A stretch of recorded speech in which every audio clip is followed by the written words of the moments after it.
Primera de Corintios, capítulo 9, y vamos a continuar donde nos quedamos la semana pasada. Voy a dar un breve repaso leyéndolo para no perder el hilo. Y el tema de hoy es la segunda parte de renunciando a nuestros derechos. En un mundo donde todo el mundo reclama sus derechos, algunos están dispuestos a ir hasta las últimas consecuencias con tal de reclamar sus derechos. Vamos a ver que nosotros como cristianos estamos llamados muchas veces a renunciar a nuestros derechos por el bien del Evangelio y por no serle de tropiezo a otras personas. Primera de Corintios, capítulo 9, del 1 en adelante.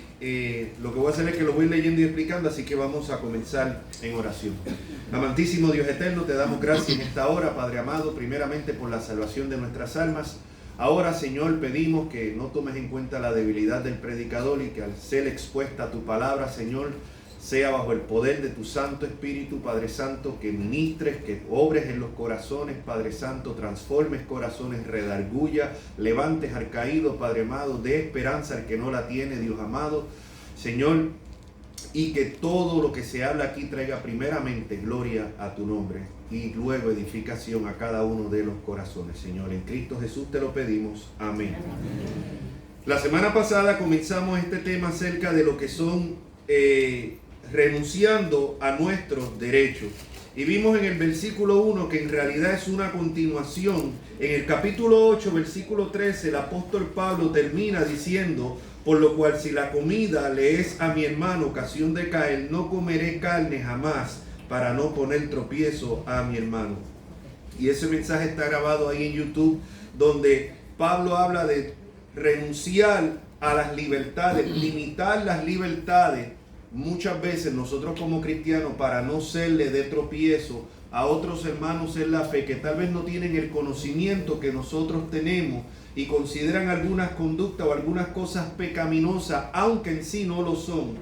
Y entonces el apóstol dice que para él no serle de tropiezo a esos hermanos, él está dispuesto a limitar su libertad en Cristo. Somos libres en Cristo. Y pusimos varios ejemplos cuando tocamos ese tema. Por ejemplo, por poner uno, el tema del alcohol. La Biblia deja claramente que los borrachos no entran al reino de los cielos, ¿no? No prohíbe el consumo de alcohol completo. El mismo Jesucristo convirtió el agua en vino. Fue en vino, no fue en juguito de uva Welch. Fue en vino que lo convirtió. Ahora bien, para una persona que Dios ha rescatado del alcoholismo, probablemente ver a un hermano tomando vino o cerveza o lo que sea, le va a ser de tropiezo. Y ese hermano se va a ver tentado a tomar alcohol también, porque si ve que este otro hermano está tomando libremente alcohol, pues ¿por qué yo no? El problema es que para este hermano, si se toma esa copa de vino, probablemente no va a poder parar porque tiene un problema con el alcoholismo. Y va a pensar, puede ser pecado, pero como yo veo a este hermano, a esta hermana tomándose ese vino, pues me lo voy a tomar. ¿Ven? Y entonces el hermano que tiene la libertad en Cristo, que sabe que no es pecado tomarse una copa de vino, a la misma vez está haciendo de tropiezo al hermano que tiene problemas con el alcohol.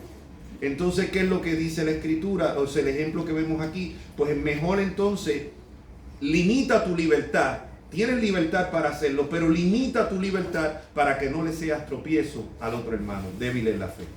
Y acá el contexto en el que estuvimos estudiando esto era el contexto de las carnes sacrificadas a los ídolos. Ya explicamos eso. Los templos también servían como una clase de carnicería, ya que la carne que se ofrecía a los dioses paganos, la carne que sobraba se vendía como alimento. Algunos hermanos que venían de ese paganismo tenían un problema con consumir esas carnes. Otros cristianos que tenían más conocimiento decían, bueno, esa carne, un ídolo no es nada, yo le doy gracias a Dios por esta carne y queda bendecida y me la como y ya, se acabó. Pero para otros hermanos esto era un tropiezo. Entonces, ¿qué es lo que Pablo dice? Mira, mejor limita. Aunque tienes libertad para comerte esa carne, no te la comas para no serle tropiezo a tu hermano. Ese es básicamente todo lo que viene el capítulo 8 hablando. Y termina, como vimos, Pablo dice, Por lo cual, si la comida le es a mi hermano ocasión de caer, no comeré carne jamás, para no poner tropiezo a mi hermano. Y vimos la semana pasada donde comenzamos, donde ahora Pablo se va a poner, porque es fácil uno decir no hagas esto, pero uno no hacerlo. Es fácil decir ustedes tienen que hacer esto, pero yo no lo hago. ¿Se acuerdan en una ocasión que Jesucristo le dijo acerca de los fariseos? Les dice, todo lo que ellos le dicen que hagan, ustedes háganlo, pero no sigan el ejemplo de ellos, porque ellos dicen y no hacen, y ponen cargas pesadas que ellos mismos no quieren mover con un dedo. Y Pablo al revés. Pablo dice, hagan esto, pero se pone él como ejemplo de que él lo está haciendo. A diferencia de los fariseos que decían, hagan, pero yo no hago. O sea, hagan esto, pero lamentablemente ustedes escuchen lo que ellos dicen, pero no hagan como ellos hacen, porque ellos dicen y no hacen. Qué triste que se tenga que decir eso de nosotros como cristianos algunas veces. O sea, que digan, sí, habla muy bonito, sí, explica muy bonito, sí, habla del Señor muy bonito, pero el ejemplo que da, lamentable, ¿no? Y esto puede ocurrir desde aquí, desde el púlpito, que uno explique, enseñe una cosa, pero viva otra, como puede ocurrir en nuestras mismas casas, en nuestros mismos hogares, en nuestras mismas familias, en nuestros mismos trabajos, donde las personas saben que somos cristianos, que nos identificamos como cristianos, pero lamentablemente el ejemplo que estamos dando ahí no es el mejor. Y qué lamentable que decir, bueno, habla muy bonito, pero la verdad que el ejemplo que tiene, el ejemplo que él da, no lo sigas. Ahora, lo cual nos lleva a otra cosa brevemente, sin salirme del tema. Lo que está bien y lo que es correcto está correcto, independientemente de quién lo diga, o de que quien lo diga no se lo aplique. Porque fíjate que Jesús dice, lo que ellos dicen, háganlo. Él no dice, no le hagan caso a esa gente porque esa gente son unos hipócritas. No, ellos están diciendo lo que es correcto. Hagan lo que ellos dicen, pero no sigan el ejemplo de ellos. Qué triste. O sea, y que no sea esa la situación de nosotros, de decir y no hacer. Pero Pablo dice, y Pablo entonces ahora pasa a ponerse como un ejemplo. Pablo pasa a ponerse como un ejemplo. Y Pablo, vimos la semana pasada y lo voy a leer brevemente. Pablo dice, no soy apóstol, no soy libre, no he visto a Jesús, el Señor nuestro, no sois vosotros mi obra en el Señor. O sea, Pablo aquí saca sus credenciales. O sea, porque para que vean que lo que él está dispuesto a sacrificar es algo de lo cual él tiene derecho. Él tiene derecho, no se trata de que no tenga derecho, él tiene derecho a lo que él está dispuesto a sacrificar. Y dice, si para otros no soy apóstol, para vosotros ciertamente lo soy. Ya explicamos que algunas personas no consideraban al apóstol Pablo un apóstol genuino, ya que él no caminó con el Señor Jesucristo, él no fue parte del ministerio terrenal de Jesucristo. Pero él sí vio al Señor Jesucristo. Habían dos requisitos para los apóstoles originales. Habían tenido que haber sido parte del ministerio terrenal de Cristo y tenían que haber sido testigos de su resurrección. Lo cual hoy en día nadie llena eso. Y como nadie llena eso, hoy en día no tenemos apóstoles genuinos. Ninguno llena eso. Pablo no llenó el primer requisito, pero Pablo llenó el segundo, puesto que vio a Jesucristo resucitado y fue el propio Señor Jesucristo quien le dio el apostolado. Ya después de ahí no tenemos más apóstoles. Independientemente de lo que se estén proclamando muchas personas por ahí, bíblicamente no tenemos apóstoles. De hecho, no hay ningún...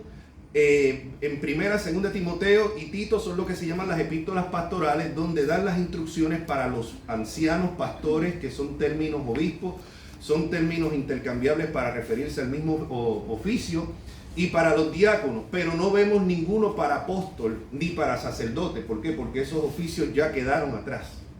Entonces es importante entender esto.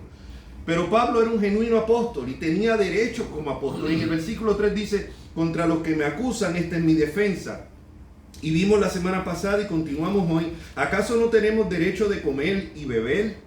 ¿No tenemos derecho de traer con nosotros una hermana por mujer, como también los otros apóstoles y los hermanos del Señor? Y Cefas es Pedro. Y aquí él está hablando de los derechos que él tenía como apóstol, que otros apóstoles los estaban ejerciendo. Y uno de ellos que eran casados y que traían sus esposas con ellos. Así que vemos que esto de el celibato obligatorio que ha establecido la religión tradicional no es bíblico. No es bíblico. El propio Pedro, que según ellos fue quien fundó la iglesia, era casado. ¿Se acuerdan en una ocasión donde la suegra de Pedro enfermó de fiebre y Jesucristo la sanó? O sea que para Pedro tener suegra tenía que tener esposa. Claro. Y aquí vemos claramente vemos aquí que el mismo Pablo lo cita a Pedro, Cefas, como alguien que era casado. Y eso era un derecho que ellos tenían. Así que como vimos la semana pasada, no lo voy a leer, lo leí la semana pasada, pero usted lo puede marcar. Primera de Timoteo 4, del 1 al 7, dice que parte de las doctrinas de demonios es el prohibir casarse. Si alguna religión, llámese como se llame, bajo el título que se quiera poner, prohíbe el casamiento, Pablo dice que es doctrina de demonios. Doctrinas de demonios. Y de hecho, lo que es el celibato no se viene a establecer como algo obligatorio en la iglesia, en la religión tradicional, hasta el siglo VII. Estos son datos históricos. O sea, los primeros papas eran casados, los primeros sacerdotes eran casados, y no es hasta el siglo VII donde se empieza a imponer como algo obligatorio. Aún así, después del siglo VII, todavía muchos sacerdotes se siguieron casando y tenían familia y tenían hijos. O sea, como vemos, o sea, el matrimonio es algo que es bíblico. El matrimonio es algo que es bíblico, no se es más santo ni se va a santificar más usted por ser soltero. Aunque el matrimonio no es para todo, como vimos unas semanas atrás que Pablo explicaba. Pero vemos aquí que uno de los derechos era traer una hermana como mujer, como también los otros apóstoles y los hermanos del Señor. Aquí está hablando de los medios hermanos del Señor, y vemos que el Señor tenía medios hermanos. Dos de ellos escribieron libros de la Biblia. Santiago, la epístola de Santiago, es el medio hermano del Señor Jesucristo. Judas, que está anterior a Apocalipsis, no Judas Iscariote, Judas es el medio hermano del Señor, escribió la epístola de Judas, que está antes de Apocalipsis, un solo capítulo. Eran medios hermanos. Así que vemos también que lo que enseña la religión tradicional de que María fue por siempre virgen, aún después que tuvo a nuestro Señor Jesucristo, no tiene ninguna base, ni bíblica ni histórica. ¿Por qué? Porque María no iba a cometer ningún pecado con tener las relaciones sexuales dentro del matrimonio. De hecho, la Biblia dice: en honrosos sean todos el matrimonio y el lecho sin mancilla, pero los fornicarios y a los adúlteros los juzgará Dios. Así que dentro del matrimonio las relaciones sexuales son benditas por Dios. Fuera del matrimonio son fornicación y son adulterio. Pero dentro no, así que no había ningún motivo por el que María se quedara perpetuamente así y que no tuviera relaciones con su marido, lo cual hubiese estado en una desobediencia, porque el mismo apóstol Pablo dice en 1 Corintios 7, no os neguéis el uno al otro, refiriéndose a los matrimonios. No os neguéis el uno al otro, a no ser de mutuo consentimiento, y esto por un tiempo limitado, que se dediquen a la oración y rápidamente volveros a juntar, no vaya a ser que sean tentados por Satanás. Así que hay casos, esto lo discutimos hace una semana, no voy a entrar aquí de lleno en eso, hay casos de enfermedad, hay casos de salud donde puede impedirse, hay casos de edad donde tal vez ya a cierta edad ya no están en esa, pero en ese caso debería de crecer entonces por lo menos la relación, lo que es en la amistad, lo que es en el compañerismo. Lo triste es que por un lado caigan las relaciones sexuales, pero también caiga entonces esa eso mismo. Que caiga cuando en realidad debe de fortalecerse y tal vez reemplazar una ya la otra después de cierta edad. Triste es cuando las dos decaen, y esto ocurre aún dentro de las iglesias, aún con matrimonios con muchos años, donde ya simplemente conviven juntos, pero ya no tienen la más mínima relación. No estoy hablando simplemente de relaciones sexuales, sino de una relación de matrimonio, de compañerismo, de amistad, donde eso se ha perdido, y eso es algo que hay que trabajarlo. hay que trabajarlo. Pero bueno, vemos aquí nuevamente claramente, habla de los hermanos del Señor que eran casados, habla de los otros apóstoles que eran casados y habla del apóstol Pedro, Cefas es Pedro, que era casado. Y Pablo dice, eso era un derecho que él tenía como apóstol, y dice, o solo yo y Bernabé no tenemos derecho de no trabajar. ¿Quién fue jamás? Y ahora aquí Pablo pone el ejemplo, porque Pablo no estaba recibiendo ningún dinero de parte de la iglesia. Y esto es algo delicado que hay que tocar, porque se ha abusado mucho en este tiempo. Hoy tenemos muchos sinvergüenza, muchos ladrones, muchos mercaderes del evangelio que han agarrado el evangelio para hacerse ricos y millonarios. Y entonces eso ha llevado al otro extremo, donde constante veo yo en las redes sociales personas hablando, no, es que al pastor no se le debe de pagar nada, si no es un asalariado, no tiene que cobrar por predicar, y se han ido a este extremo. Pero vamos a ver que Pablo se pone como ejemplo, sí tenía derecho a recibir un pago. Pero vamos a ver cómo él en esa ocasión decidió renunciar. Pero primeramente él tiene que establecer que él tiene un derecho. Tiene un derecho a tener una esposa, la cual no tiene. Tiene derecho a tener un salario, el cual él no tiene. Pero el derecho lo tiene. Y él pasa a probar ese punto. Y él dice, o solo yo y Bernabé no tenemos derecho de trabajar. Y comienza, ¿quién fue jamás soldado a sus propias expensas? ¿Quién planta viña y no come de su fruto? ¿O quién apacienta el rebaño y no toma de la leche del rebaño?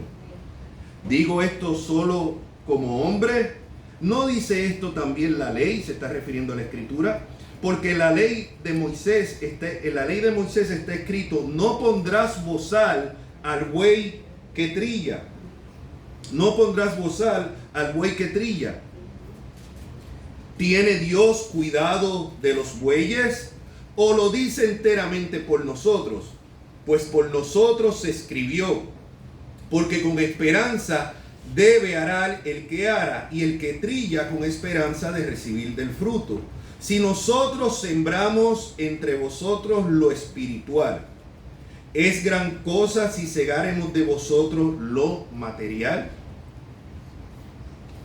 Si otros participan de este derecho sobre vosotros, ¿cuánto más nosotros? O sea, habían otros que sí estaban participando de ese derecho, que sí estaban recibiendo, que sí habían llevado sus esposas con ellos, que sí estaban recibiendo un salario, un sueldo, una ofrenda por su trabajo. Y él dice, y aquí viene Pablo y dice, pero no hemos usado de este derecho. Note, es derecho. No es una misericordia que está teniendo la iglesia con ellos, no, es que es un derecho. Y Pablo lo está dejando claro, es un derecho. Sino que lo soportamos todo por no poner ningún obstáculo al evangelio de Cristo. O sea, Pablo entendió, ahí vemos en otras iglesias donde sí recogieron ofrendas para Pablo y sí le dieron dinero a Pablo. Pero en esta ocasión, en esta congregación, era tal la situación que Pablo estimó que era mejor renunciar, ya que aquí estaban cuestionando hasta su apostolado. Imagínate ahora si él demanda su derecho de recibir dinero. Ya que el apostolado lo tenían en duda, ahora viene a pedir dinero. Esto es lo que es un buscón. Esto lo que es Pablo es otro de esos de la prosperidad. Pero, ¿y qué es lo que hace Pablo? Pues aunque era su derecho, él decide renunciar. Y muchas veces usted y yo, aunque tengamos derechos genuinos, algunas cosas, a veces es mejor renunciar, no porque no sea nuestro derecho, sino porque tal vez, y no son todos los derechos, pero tal vez ese derecho en específico pueda hacerle de tropezadero a otra persona. Yo le pongo un ejemplo, que lo he visto bastante, lamentablemente. Hay casos donde una congregación que pertenece a una denominación, y aquí no se llegó a eso, pero hay algo por ahí, aunque gracias a Dios no se cayó en la cuestión legal, pero donde una congregación que compra un edificio, compra ese edificio por un dinero que tal vez la asociación o la denominación le dio, por X razón, ahora resulta que la congregación decide salirse de la asociación o de la denominación. Esto lo he visto en diferentes denominaciones bautistas y también asambleas de Dios. Pero ¿qué pasa? Que ahora la denominación o la asociación demanda que el edificio es de ellos. Y si ustedes como congregación quieren abandonar la denominación, háganlo, pero el edificio se queda con nosotros. Y lamentablemente esto muchas veces ha terminado en las cortes. Entonces, ahora mire el espectáculo que nosotros estamos haciendo y el tropiezo que estamos haciendo como cristianos cuando al frente de probablemente jueces incrédulos, abogados incrédulos, un jurado incrédulo, nosotros estamos como cristianos peleando por una propiedad. En ese caso, si aplicamos lo que Pablo dice, es mejor. ¿Por qué mejor? Aunque es tu derecho, aunque tal vez tengas el derecho de quedarte con ese edificio, ¿por qué mejor no renuncia para no poner tropiezo al evangelio? Lo mismo puede ser, tal vez aquí usted conoce un hermano, un mecánico, un electricista que le pueda hacer un trabajo. Y se supone que si ese hermano es un hermano con temor de Dios, va a hacer ese trabajo como para el Señor. No va a ir a hacer una chapucería ni una porquería y decir, se supone que haga lo mejor como para Cristo. Ahora vamos a poner que ese hermano tenía poco temor de Dios, si es que se puede llamar hermano, y lo que le hizo fue una chapucería a usted y le robó el dinero y le dejó el problema igual o peor. Ahora usted viene y dice, bueno, le reclama, la persona no responde y usted decide llevarlo a corte. Está en su derecho, está en todo su derecho de hacerlo. El problema es que si cuando usted vaya a la corte usted dice, bueno, esta persona como es un miembro de nuestra iglesia, yo confié en él y le pagué por adelantado y no me terminó el trabajo y mire la porquería que me hizo. ¿Cómo queda eso en la corte frente a los incrédulos? Entonces, aunque usted está en todo su derecho de reclamarle eso, sería mejor que para no exponer en vituperio el nombre de Cristo, usted renuncie a ese su derecho. No está diciendo que usted tiene que renunciar, pero debería renunciar. Ese es el ejemplo que está poniendo Pablo aquí. Esto no excusa al sinvergüenza que hizo un mal trabajo. Esa persona pues tendría que primeramente examinarse si verdaderamente está en Cristo. Porque aquí hemos dicho que todo lo que nosotros hagamos secularmente, sea que usted trabaje independientemente por su cuenta, sea que usted trabaje para una compañía, sea que usted sea una ama de casa, sea lo que usted haga, usted tiene que hacerlo como para el Señor. Eso es lo que nos enseña la Escritura. Independientemente que en su trabajo no aprecien su trabajo, usted se esfuerza, usted da el todo. A lo mejor al vago aquel que llega tarde, que no hace su trabajo como es debido, a ese lo recompensan y usted no, y usted se puede sentir desanimado. Es decir, pero ¿qué vale la pena? Aquí uno se esfuerza y aquí no aprecia. Mira el salario, lo que me están dando una cosa mínimo, mi trabajo vale más que eso. No, yo voy a venir aquí a hacer presencia simplemente, pero yo no me voy a esforzar más. No, esa no es la actitud de un cristiano. Como cristiano usted tiene que dar el máximo, porque aunque su jefe terrenal no aprecie su trabajo, su verdadero jefe es Jesucristo. Y usted tiene que trabajar como para Jesucristo, aunque no aprecien su trabajo. Lo mismo aquí en la iglesia. Tal vez una persona que trabaja y nunca se le ha reconocido. Mal que no se le haya reconocido, pero vamos a poner que ese sea el caso. No se desanime, no diga, no, yo me voy de aquí porque aquí uno hace y hace, aquí no, mira, a fulanito y a fulanito lo reconocieron, pero a mí ni me mencionaron. Si usted lo hace para el Señor, usted no le hace falta que lo reconozcan, porque su Señor lo está mirando a usted todo el tiempo y su recompensa tendrá a su tiempo. Lo cual eso nos llevaría a preguntar para quién estamos trabajando y para la gloria de quién estamos trabajando. Si es para la gloria de Dios, me reconozcan o no me reconozcan, me da igual, porque lo estoy haciendo para el Señor. Pero el derecho estaba ahí, Pablo sigue diciendo en el versículo 12, pero no hemos usado de este derecho, sino que lo soportamos todo por no poner ningún obstáculo al evangelio de Cristo. Como algunos sabrán, Pablo trabajaba haciendo de estas de campaña, como las carpas, por decirlo así. En eso trabajaba el apóstol Pablo. Él trabajaba. y ministraba a la vez. Así que se puede trabajar y se puede ministrar. Esa idea de que un pastor no puede ser pastor si no está a tiempo completo y si no deja todo tipo de trabajo secular, es una idea que no es bíblica. Pablo mismo tenía su trabajo. En otras ocasiones no trabajó y lo mantuvo completamente la congregación. Pero en este caso, en específico, con la iglesia de Corinto, una iglesia tan mundana como esta, Pablo decidió privarse de ese derecho. Ahora, claro, era un derecho, y es un derecho que tienen todos los ministros del evangelio. ¿Que hay algunos que abusan? Sí. ¿Que hay algunos charlatanes? Sí. Pero se supone que ustedes, si estudian la escritura, ustedes los identifiquen. Estos charlatanes que le dicen, no, haga pacto con Dios. Traiga la semilla de fe. Traiga $100 para que Dios le devuelva 1000. Mire, si usted escucha a este tipo de personas, arranque, escape por su vida. Estos son charlatanes. El único pacto que Dios ha hecho con nosotros es por medio de la sangre de Cristo, no es por su dinero. Entonces estemos claros. El obrero, como vamos a ver, es digno de su salario. Pero un salario para que viva dignamente, no para que se haga millonario, no para que tenga 20 propiedades, no para que tenga avión privado. Amén, amén. Y hay personas que siguen siendo engañadas por estas personas. Pero muchos no son víctimas, muchos son engañados porque eso es lo que quieren ser. Porque si vienen a una iglesia como esta, donde se habla del pecado, del arrepentimiento, de la santidad, esto les aburre. Ah, pero si le habla usted hijo de un rey, Dios quiere lo mejor para usted. Usted solamente reclame.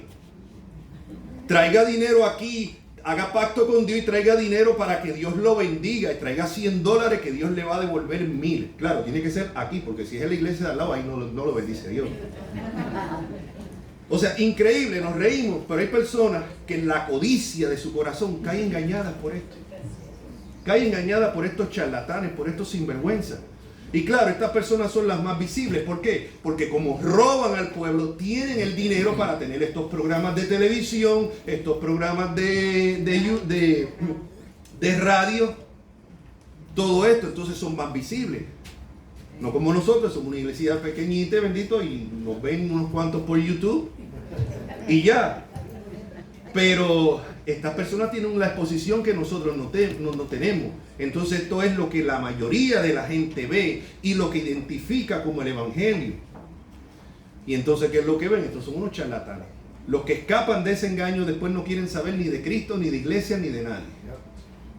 Pero la Biblia advierte de esto. Léase segunda de Pedro y la epístola de Judas anterior al Apocalipsis. Habla de estos mercaderes del evangelio que con palabras suaves, con palabras adulando a la carne, van a hacer negocio y van a despojar las ovejas. La Biblia advierte de estos sinvergüenzas. Lo que pasa es que como no estudiamos la escritura, pues no conocemos. La Biblia dice, por su fruto se conoce el árbol. No es porque como yo hable. Usted no puede decir, uy, este hermano es tremendo siervo de Dios. ¿Por qué? No, es la prédica que trajo, wow, es que me tocó. No, eso no me hace siervo de Dios. Eso me puede hacer instrumento de Dios. Eso no hace de que yo sea una gran persona espiritual. Porque si yo no me aplico lo que yo les predico a ustedes, eso no me hace a mí tremendo siervo de Dios. Aquí la cuestión es tener conocimiento y aplicar ese conocimiento. Si no, lo que hay es más juicio sobre uno. Por eso siempre hemos dicho, ¿en qué basamos? Usted es salvo. ¿En qué usted basa su salvación?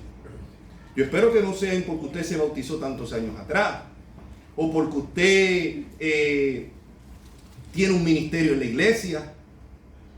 Es que el ministerio en la iglesia no garantiza su salvación. Es que el usted cantar, el usted predicar, el usted enseñar, el que usted lleve 20, 30 años en el evangelio, no garantiza su salvación. Acuérdese de Romanos 7, en aquel día, Mateo 7, en aquel día, el día del juicio, muchos me dirán, Señor, Señor, en tu nombre echamos fuera demonios, en tu nombre hicimos milagros.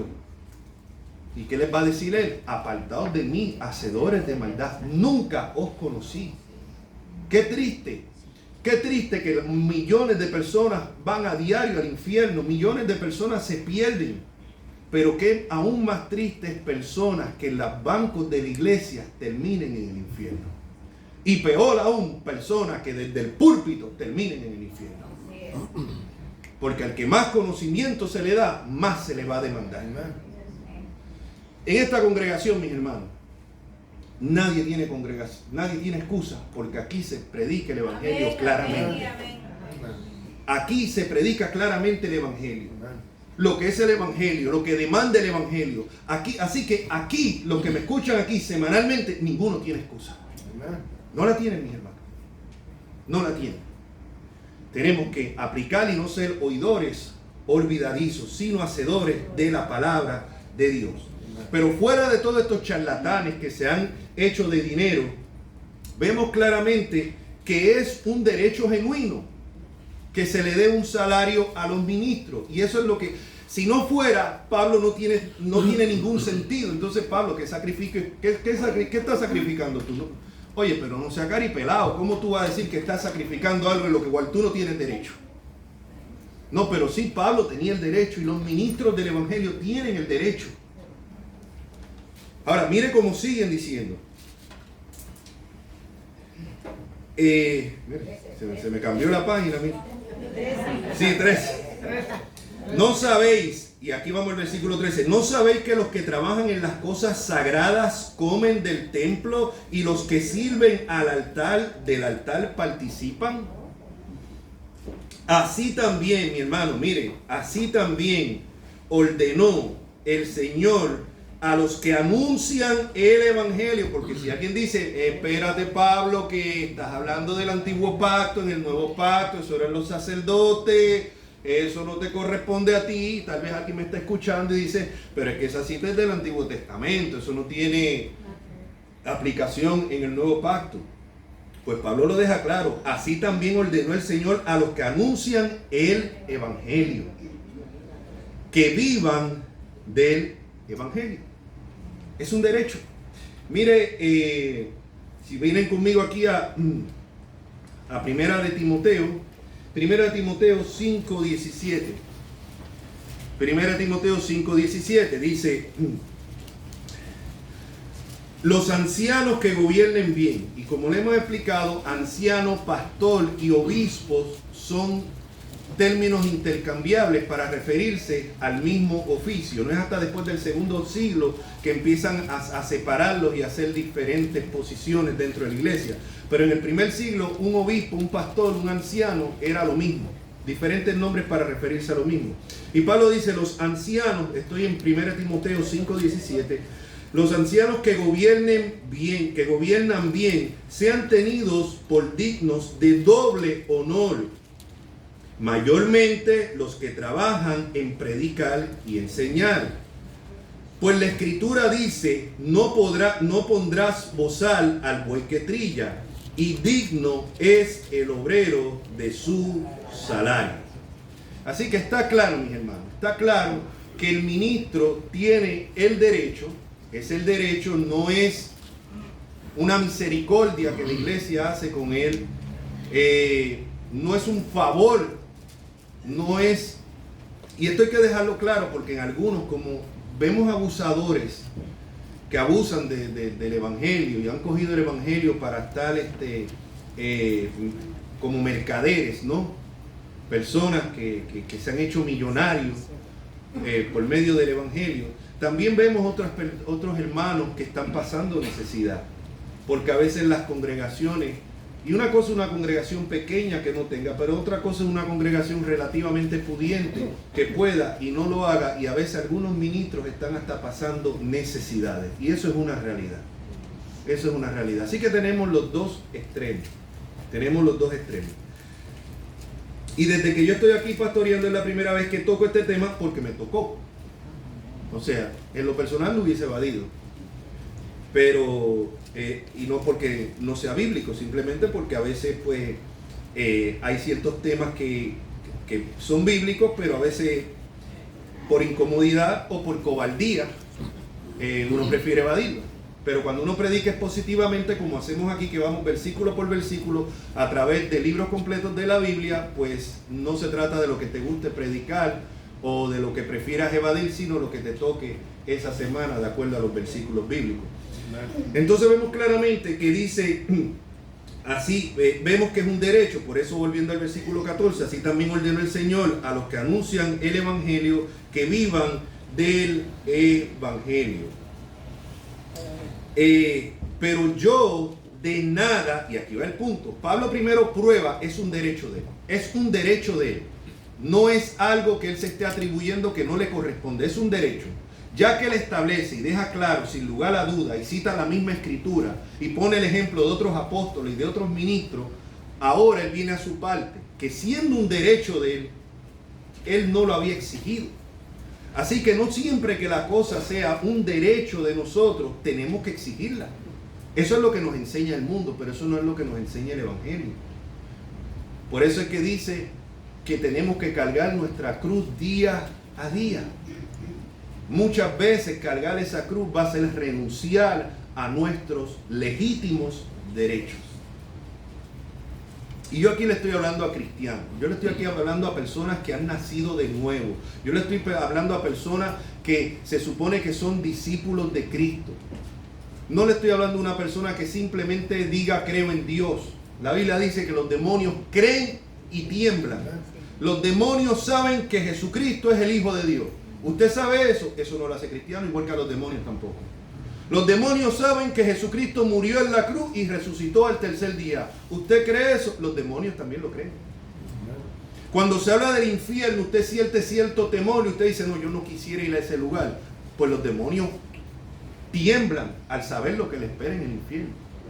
Así que nada de esto lo hace usted creyente ni lo hace salvo. ¿Salvo de qué? De la ira de Dios.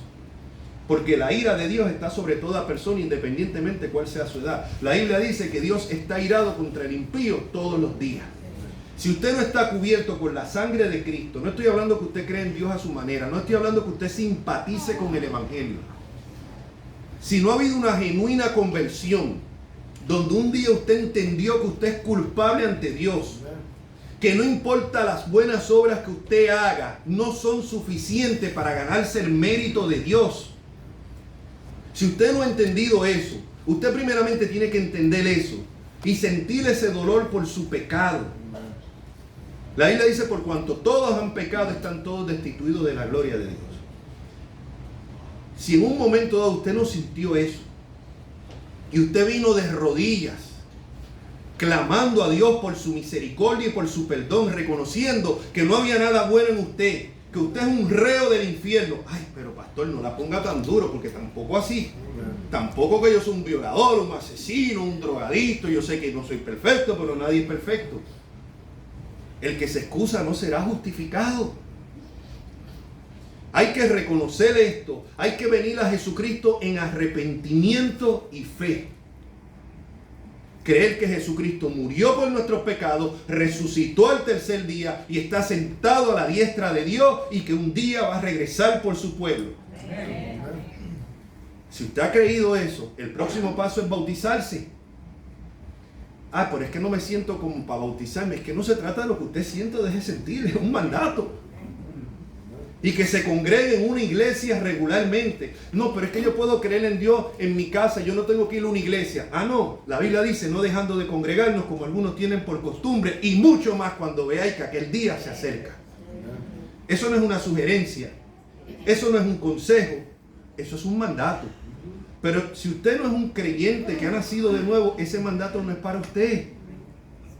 Y el negarse a sí mismo no es para usted. Yo le estoy hablando a personas que entienden que han recibido el Evangelio, que han nacido de nuevo. Lo que yo le estoy hablando es para usted. Si eso usted no ha dado ese paso, yo le exhorto en esta tarde a que venga en arrepentimiento y fe a Jesucristo, con la promesa que Jesucristo dice que el que a mí viene, de ningún modo le echo fuera. Ahora, a los que se consideran cristianos, que no es simplemente que creen en Dios como los demonios, que no es simplemente que le temen al infierno como los demonios, eso es fe de demonio. Estamos hablando de la fe bíblica. Pero yo creo que sí, yo he hecho eso, pero es que no sé, ahora usted me ha puesto en duda. ¿Cómo sé yo si soy un genuino cristiano? Jesucristo la puso fácil, por su fruto se conoce el árbol.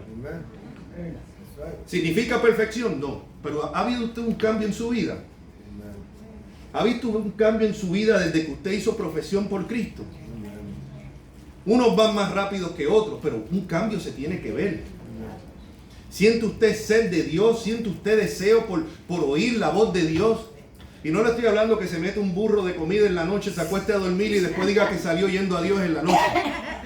No. Le estoy hablando de que usted estudie la Escritura. Si eso puede ser una pesadilla, eso puede ser una mala indigestión, cualquier cosa. Que estudie usted la Escritura. ¿Tiene usted sed, hambre, deseo de Dios? Porque la única manera que usted va a conocer a Dios es estudiando la Escritura. Y si usted quiere oír la voz de Dios audible, lea la Biblia en voz alta. Y se acabó. ¿Hay ese deseo de obedecer? ¿Se siente usted contristado? ¿Se siente usted triste, mal, cuando usted sabe que falla y peca? ¿O lo excusa? Usted dice, bueno, nadie es perfecto. Esas son cosas que tenemos que ir examinando para ver si genuinamente estamos en la fe. Uno de los problemas más grandes que tenemos hoy, que ha sido a través de toda la historia de la iglesia, y se predica muy poco. Yo como pastor de esta iglesia, es mi obligación, es mi deber constantemente exhortarles a que se examinen a ver si están verdaderamente en la fe. Porque no quisiera que nadie que asista aquí regularmente termine en el infierno. Pero por favor, no me venga con eso de la edad media del infierno. Estamos en el siglo XXI. El cielo y la tierra pasarán, mas mi palabra no pasarán, dijo el Señor Jesucristo. Y Jesucristo fue el más que habló del infierno. ¿Por qué? Porque es un lugar real. Y si Jesucristo lo dijo, tenemos que creerlo. Y es infierno, no es purgatorio. No es que usted se muere y le hacen novenaria después que usted se muere y le ponen rezo y le ponen vela y lo van a sacar de ahí. No. Está establecido para las personas morir una sola vez y después el juicio. La oportunidad que tenemos es ahora. Es ahora. Aquí nadie tiene garantía que la va a tener esta noche. Aquí nadie tiene garantía que la va a tener la semana que viene. Usted no sabe si es la última vez. Aquí los hermanos ricos que están aquí en la esquina, no sé si se acordarán, cuando nosotros estábamos allá en Broward, en la iglesia pequeñita allá en la 441 cerca de la Griffin, una vez unos hermanos salieron a repartir tratados al sedano que está en la Sheridan y en la 441. Y me dieron el testimonio de que a unas personas que estaban allí, unos muchachos creo que eran mexicanos, les hablaron, creo que eran como 3, les hablaron del evangelio. Y uno oyó y el otro dijo, no hay tiempo para eso. Creo que tenía una cerveza en mano, no viene al caso si la cerveza o no. La cuestión es que se fueron, ignoraron. Al cruzar la calle, un carro atropelló a uno y lo mató. Eso a mí nunca se me va a olvidar. La última oportunidad la tuvo minutos, segundos antes de que la muerte le tocara. Y aquí nadie sabe, mi hermano, esto no se trata de meter miedo, es que es una realidad. No sé que usted crea que va a vivir eternamente. Usted y yo nos vamos a morir un día. Uno antes que otro. Unos más jóvenes que otros. Mi abuelito murió con 94 años, no.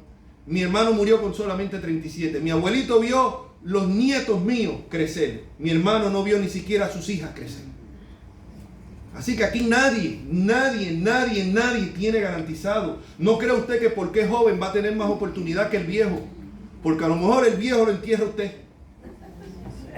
Sí, es que es así, mis hermanos. Es así. Creemos que tenemos el tiempo. Usted no sabe si este es el último llamado que Dios le está haciendo a usted. Asegúrese que usted está en Cristo. Asegúrese. Yo esto lo hago en general. Esto yo lo hago en general, yo no hago esto, no quiero que las visitas se sientan como, Dios, este pastor lo que está es tirándonos duro a nosotros. No, aquí es a todo en general. Porque el hecho que sea miembro de aquí, el hecho que lleve meses, años, semanas aquí, no garantiza la salvación de nadie. Ni el hecho que esté predicando yo de aquí garantiza mi salvación. Porque no es por cómo predico, como enseño, sino por el fruto que se conoce el árbol. Seguimos. Versículo 15, pero yo de nada de esto me he aprovechado, ni tampoco he escrito esto para que haga así conmigo. Así que yo no estoy predicando esto para que hagan así conmigo tampoco, ¿sabes? Pablo dice, yo no estoy hablando esto para que hagan así conmigo, y yo que lo estoy predicando tampoco lo estoy haciendo por ese motivo. Porque prefiero morir antes que nadie desvanezca esta mi gloria. Pues si anuncio el evangelio, no tengo por qué gloriarme, porque me es impuesta necesidad, y ay de mí si no anunciare el evangelio. Ay de mí si yo digo, no, si no me dan tal cantidad por sueldo, yo no voy a predicar. Eso es lo que está diciendo Pablo. Ay de mí. En el comentario que tengo yo aquí dice, de nada de esto me he aprovechado. Pablo ha catalogado distintos argumentos para demostrar de manera conclusiva su derecho a recibir apoyo. Sin embargo, renunció a sus derechos por el bien de la predicación del Evangelio. No quería que se le acusara de predicar por dinero, ni que se pudiera decir que predicó por alguna otra razón que no fuera la voluntad de Dios. Versículo 17. Por lo cual lo hago de buena voluntad, no a regañadientes. No, porque no me están, como aquí yo estoy trabajando, estoy poniendo el asunto de Pablo, y aquí yo no estoy recibiendo nada económicamente, pues yo me voy a parar allí, voy a predicar lo que me salga allí en ese momento, ¿no? O yo voy a hacerlo, pues no me voy a esforzar mucho, como dicen, de mala gana. No. Pablo se esforzó y Pablo dio lo mejor de sí. Y ese es el deber, como digo, que todo ministro tiene derecho a recibir un salario, un sueldo. También es el deber de todo ministro predicar la palabra de Dios, independientemente que le dé un sueldo o no se lo dé. Ese es un deber, eso es un mandato. Por eso Pablo dice, por lo cual si lo hago de buena voluntad, de buena manera. Yo no puedo decir, no, porque aquí tal vez no me dan lo que yo creo que me merezco que me den, o porque no me den tanto y tanto, entonces yo, ¿sabes qué? Yo ni voy a estudiar. Yo ahí abro la Biblia y lo que me salga allí, con eso pego a hablar y olvídate, se acabó. Y tan pronto termine de predicar, arranco por ahí, soy el primero que me voy. No. Eso no es hacer las cosas de buena gana. Eso es simplemente voy a cumplir. No, hay que dar lo mejor. Hay que dar lo mejor desde el púlpito, hay que dar lo mejor en la oficina, hay que dar lo mejor en la factoría, hay que dar lo mejor en su matrimonio. Tiene usted que dar lo mejor donde quiera que Dios lo ha puesto. Y Pablo continúa. ¿Cuál pues es mi galardón? Versículo 18. Que predicando el Evangelio presente gratuitamente el Evangelio de Cristo. El Evangelio de Cristo, para no abusar de mi derecho en el Evangelio. Para no abusar de mi derecho. Él tenía derecho, pero él renunció. O sea, lo que él está demandando a las personas de limitar su libertad en Cristo, de renunciar a sus derechos, él es el primero que se está poniendo como ejemplo. Él no está haciendo como hacían los fariseos, que decían una cosa pero ellos hacían otra.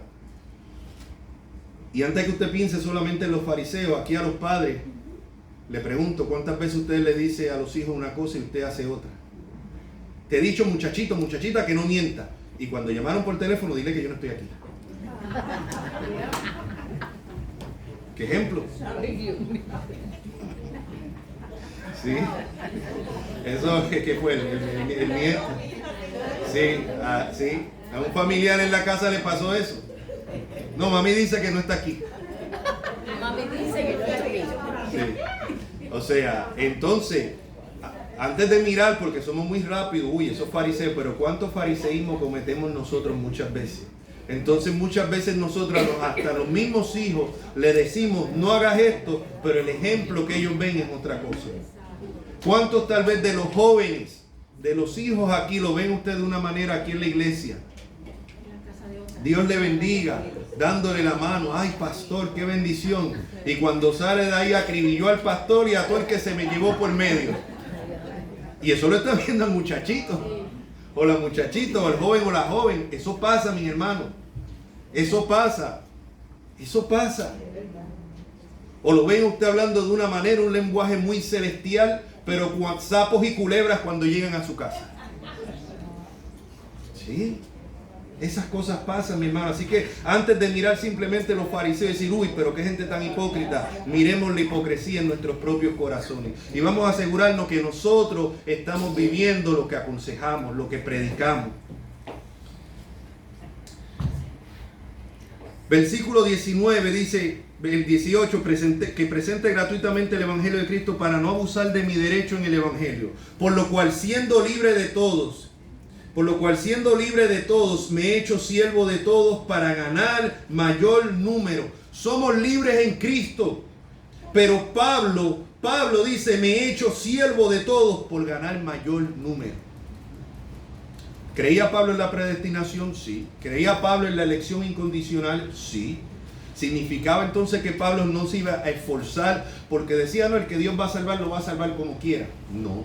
Eso es fatalismo y nosotros no creemos. Somos una iglesia bautista particular, reformada. Creemos que Dios es en su soberanía quien escoge para salvación. Que Dios desde antes de la fundación del mundo escogió para salvación un número que solamente Él sabe. A la misma vez usted y yo no lo sabemos. El mandato suyo y mío es predicar el Evangelio a toda criatura y llamar a todos los hombres al arrepentimiento. Ese es el trabajo suyo y mío. Lo demás es obra del Señor. Mire cómo se dice. Y como Pablo lo sabía, estaba dispuesto a los sacrificios más grandes, a poner sus derechos al lado. ¿Para qué? Para no poner tropiezo al Evangelio y para que se salvaran las personas. Por lo cual, siendo libre de todos, me he hecho siervo de todos para ganar mayor número. Me he hecho a los judíos como judíos, para ganar a los judíos, a los que están sujetos a la ley, aunque yo no esté sujeto a la ley, como sujeto a la ley para ganar a los que están sujetos a la ley. A los que están sin ley, como si yo estuviera sin ley, no estando yo sin ley de Dios, sino bajo la ley de Cristo, para ganar a los que están sin ley. Me he hecho débil a los débiles para ganar a los débiles. A todos me he hecho de todo para ganar de todos modos, para que de todos modos salve a algunos. Este versículo, brevemente, ya para prácticamente cerrar, ha sido muy mal interpretado por muchas personas. Lo que están diciendo es Pablo se adaptaba a cualquier cosa. Así que como estamos en la mundanalidad del mundo hoy en día, pues entonces vamos a traer espectáculos a la iglesia, vamos a traer drama, vamos a buscar unas maneras ingeniosas para atraer las personas, para atraer la juventud. Porque fíjate, Pablo es el que pone ejemplo. Pablo se hacía con los judíos como judíos, a los gentiles como gentiles, o sea, así que tenemos que adaptarlo. Tenemos que adaptarnos a la cultura. Y de acuerdo a la cultura, pues vamos entonces a adaptarnos. Eso no es lo que Pablo está diciendo. Pablo lo que está hablando es que él está dispuesto a sacrificarse. Cuando él estaba con los judíos, le voy a leer aquí el comentario. Primero brevemente. Cuando ministraba a los judíos, Pablo adoptaba las costumbres judías, las cuales no consideraba como esenciales. Pero para no serle de tropiezo, él estaba dispuesto a someterse. Por el bien de la predicación del Evangelio. Los que están sujetos a la ley, cuando ministraba a los gentiles, Pablo vivía como uno que estaba sin ley para no ser confundido como alguien que ignoraba la ley moral de Dios, que justificaba el pecado. Añade, no estando yo sin ley de Dios, sino bajo la ley de Cristo. Pablo hace la distinción entre los rituales judíos y la permanencia de la ley moral. A los débiles, al ministrar a aquellos que eran débiles, Pablo se cuidó de no herir su conciencia. Este último ejemplo ciertamente habría sido entendido en la iglesia de Corintios, ya que sirve como ilustración de cómo los fuertes y los débiles deben vivir en paz en la iglesia. Aún acerca de la comida ofrecida a los ídolos. Lo que Pablo está hablando es que Pablo en ninguna de las cosas, Pablo en ninguna de las ocasiones reclamó sus derechos o sus libertades, sino más bien las sacrificó para no ser tropiezo, al Evangelio. Entonces, si usted está en algo que usted sabe que puede ser tropiezo, es mejor cohibirse. A lo mejor, como le dije, pues yo me tomo mi copa de vino con mi comida privadamente. Pero si yo creo que eso le va a ser de tropiezo a alguna persona, pues entonces, porque esa persona Dios la rescató del alcoholismo, porque esa persona no tiene la voluntad de tomarse una copa de vino, si no le da muerte a la botella, pues entonces yo voy a sacrificar mi libertad en Cristo. En vez de decir, bueno, eso es problema de él si no tiene dominio propio. No, es problema mío. Porque yo, por reclamar mi derecho, le estoy siendo tropiezo a ese hermano que es débil en la fe. Y eso es lo que se refiere Pablo. Pablo procuraba no poner ningún tropiezo al Evangelio. ¿Por qué? Él lo hacía por amor a Cristo. Lo que él quería era que el Evangelio fluyera. Por eso es que dice, me he hecho débil a los débiles para ganar a los débiles, a todos me he hecho de todo para que de todos modos salve a alguno. Y esto hago por causa del Evangelio para hacerme copartícipe de él. Amén. Así que vemos claramente, esto es para los que hemos nacido de nuevo, para los creyentes. Muchas veces, mis hermanos, no nos dejemos llevar por la cultura. Vivimos en una cultura donde la cuestión es ser aceptado y es reclamar sus derechos. Yo con mi derecho voy hasta la muerte, dicen muchos. No, como cristianos no podemos decir eso. No significa que en algunas ocasiones usted tenga que ejercer su derecho. No estamos hablando tampoco de ese extremo. Estamos hablando que en algunas ocasiones, Pablo en algunas iglesias recibió dinero de las iglesias. Hicieron recolectas para Pablo. Cuando él estuvo preso, recogieron dinero y le ayudaron a Pablo. Así que no fue una cosa que él nunca recibió dinero. Pero en esta ocasión, con esta congregación, él prefirió poner su derecho al lado. Y no significa que usted siempre va a tener que renunciar a sus derechos. Tal vez en una ocasión en específico, usted, por no ser tropiezo, va a tener que renunciar a sus derechos. Y lo va a hacer ¿por qué? Por amor a Cristo, por amor al Evangelio. Amén. Después vamos a continuar en la próxima prédica del versículo, si se quiere adelantar, lo que es la carrera. La carrera del cristiano. La carrera del cristiano del versículo 24 al 27 va a ser la próxima prédica. Pero yo quiero exhortarle primeramente, como dije, esto es para creyentes. Si usted no está seguro que usted es un creyente genuino, yo le exhorto a que venga en esta mañana. Ahora cuando oremos, que usted ore ahí, clame en sus propias palabras. Yo no le voy a decir repita conmigo esta oración, no. Mucha gente repiten como el papagayo una oración y piensa que por eso son salvos y no lo son. Esto tiene que ser algo de corazón, que usted clame a Dios en sus propias palabras. En sus propias palabras, clame a Dios, clame por el perdón, clame, venga en arrepentimiento y fe. Y con mucho gusto, mire, hable con el hermano Geraldo. Geraldo, levanta la mano allá para que vean quién es. Hablen con el hermano Geraldo o con este servidor que vamos a estar dispuestos a ministrarle, a ayudarle a contestar sus preguntas, porque para eso estamos. Amén. Oramos. Padre, gracias te damos, Señor. Tu palabra ha sido expuesta, la semilla ha sido regada, oh Dios. Ahora descansamos solamente en el poder de tu Espíritu, Señor, porque el trabajo de nosotros simplemente es tirar la semilla. El tuyo es el darle el crecimiento, Dios amado. Padre Santo, que nadie salga de aquí. Rogamos que en tu gracia y misericordia no permitas que salgan de aquí, Padre, con dudas. Dios amado, que salga alguien de aquí que no tenga la plena convicción de pecado, si es que hasta ahora, Señor, no ha depositado su fe completamente en ti. Así que oramos, Padre amado, ayúdanos a vivir esta palabra, Señor. Es muy fácil predicarla y otra cosa es aplicarla. Ayúdanos a no ser hipócritas, ayúdanos a no ser fariseos, ayúdanos, Señor, a poner esto, a practicarlo en nuestro diario vivir, Señor. Que mucho nos gusta reclamar nuestros derechos, pero que poco renunciar a ellos, Señor. Ayúdanos a ser siervos fieles, Padre Santo. Gracias por cada vida que has traído en esta mañana, Señor. Rogamos que tu palabra, que ya ha sido regada, Señor, siga ministrando. Y no solamente a los que están aquí presencialmente, sino a los que escuchan este mensaje por medio del internet. En Cristo Jesús, Señor nuestro. Amén. Amén.